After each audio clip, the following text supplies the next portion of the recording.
ছেলের জন্মদিনে রান্না করব ছেলের পছন্দের খাবার। আসসালামু আলাইকুম প্রিয় বন্ধুরা, কেমন আছেন সবাই? আলহামদুলিল্লাহ, আমিও ভালো আছি আপনাদের দোয়ায়। তো দেখেন, এখানে নিয়ে আসি খাসির মাংস। খাসির মাংসগুলো আমি খুব ভালো করে ধুয়ে নিয়ে আসি। এখন আমি রান্না বসিয়ে দেবো।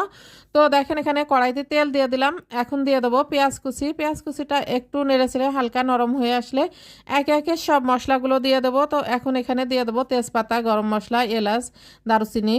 এগুলো দিয়ে আমি সামান্য একটু ভেজে নেবো। নিয়ে এখন একে একে সব মশলাগুলো দিয়ে দেবো। তো দিয়ে দিলাম এখানে 1 চামচ করে আদা বাটা, জিরা বাটা, রসুন বাটা দিয়েছি, এখানে লাল মরিচ বাটা দিয়েছি, হলুদের গুঁড়া দিয়েছি, ধনিয়ার গুঁড়া দিয়েছি, স্বাদ মতো লবণ দিয়ে মশলাটা আমি একটু ভালো করে কষিয়ে নেব। মশলাটা একটু ভালো করে কষানো হয়ে গেলে মশলা বাটার যে পানিটা, এই পানিটা দিয়ে আমি আর একটু মশলাটা খুব সুন্দর করে কষিয়ে নেব। মশলা কষানোটা যত ভালো হয় তরকারিটা খেতেও তত ভালোই হয়। তো মশলাটা খুব সুন্দর করে কষিয়ে নেব। তো এখানে বাটা মশলার যে পানিটা দিয়ে দিলাম, এই পানিটা দিয়ে আমি অনেকটা সময় নেড়ে চেড়ে রান্না করব। তাছাড়া আমার ছেলে পছন্দ হচ্ছে গরুর মাংস। তো গরুর মাংসটা ছিল না, খাসির মাংস ছিল। তো আমি খাসির মাংসটাই রান্না করব। আর ওর খুব বেশি পোলাও, বিরিয়ানি এগুলো ওর খুব একটা পছন্দ না। ওর পছন্দ খিচুড়ি। তো আমি ভাবলাম ওর জন্মদিনে ও যেটা খেতে বেশি পছন্দ করে সেটাই রান্না করব। কষিয়ে তারপরে ঢাকনা দিয়ে ঢেকে দিয়েছিলাম। এখন আবার ঢাকনাটা উঠিয়ে নেড়ে ছেড়ে দেবো। আর এই সময় চুলার জালটা মিডিয়াম করে রেখে দেবো। আর ঢাকনা দিয়ে ঢেকে দিলে মাংসটা খুব তাড়াতাড়ি সেদ্ধ হয়ে যায়। তো এক কষানিতেই, মানে আমি বেশিটা পানি দিয়েছিলাম, এই পানিতে মাংসটা খুব ভালোভাবে সেদ্ধ হয়ে যাবে। আর এদিকে আমি হচ্ছে পোলাও চালটা রেডি করে নেব। তো দেখেন, আমি খুব সুন্দর করে নেড়ে চেড়ে মাংসটা কষিয়ে নিচ্ছি।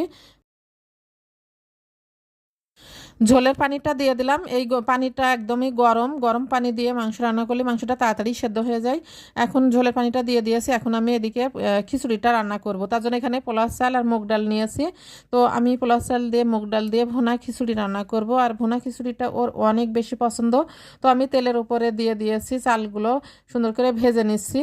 তো এখানে এখন আমি চেরা কাঁচা মরিচ, তেজপাতা, তারপরে এলাচ, আদা জিরা বাটা, রসুন বাটা, আমি এর ভেতরে কিছু রসুনের কোয়া দিয়ে দেব, আর পেঁয়াজ কুচি দেব।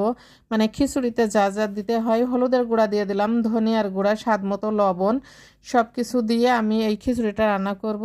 আর এই ভুনা খিচুড়িটা খেতে অনেক ভালো লাগে। এটা পোলাও চাল আর মুগ ডাল, খুবই ভালো লাগে এই ভুনা খিচুড়িটা। তো দেখেন, আমি এখানে গরম পানি দিয়ে দিলাম। চালটা খুব বেশি না, এখানে হাফ কেজি চাল আছে। তাছাড়াও অল্প রান্না খুব তাড়াতাড়ি হয়ে যায়। তো দেখেন, এখানে আমি গরম পানি দিয়েছি বলে কত তাড়াতাড়ি হয়ে গেছে। এখন আমি একটা ঢাকনা দিয়ে ঢেকে রেখে দিলাম। এখানে মাংসটা যে ঝোলের পানি দিয়েছিলাম, মাংসটা আমি নেড়ে দিচ্ছি। তো দেখেন, অনেকটাই ঝোল কমে আসছে আর মাংসটাও সুন্দর সেদ্ধ হয়ে গেছে। তো আমি এখনই নামিয়ে নেব। মাংস রান্নাটা হয়ে গেছে। তারপরে এখন আমি আবার খিচুড়িটা দেখব ঢাকনাটা উঁচু করে। তো খিচুড়িটাও পারফেক্টভাবেই হয়ে গেছে। দেখেন, একদম ঝরঝরা খিচুড়ি হয়ে গেছে। খিচুড়ি মাংস খেতে ও অনেক বেশি পছন্দ করে, তাই ভাবলাম খিচুড়ি মাংস রান্না করি। সো বন্ধুরা, যারা ইউটিউব থেকে আমার ভিডিওটি দেখছেন, প্লিজ আমার চ্যানেলটি সাবস্ক্রাইব করবেন, পাশে থাকা বেল আইকনটি ক্লিক করে নোটিফিকেশন অন করে দেবেন। আর ফেসবুক থেকে দেখলে আমার পেজটি ফলো দেবেন। সবাই ভালো থাকবেন, সুস্থ থাকবেন। আল্লাহ হাফেজ।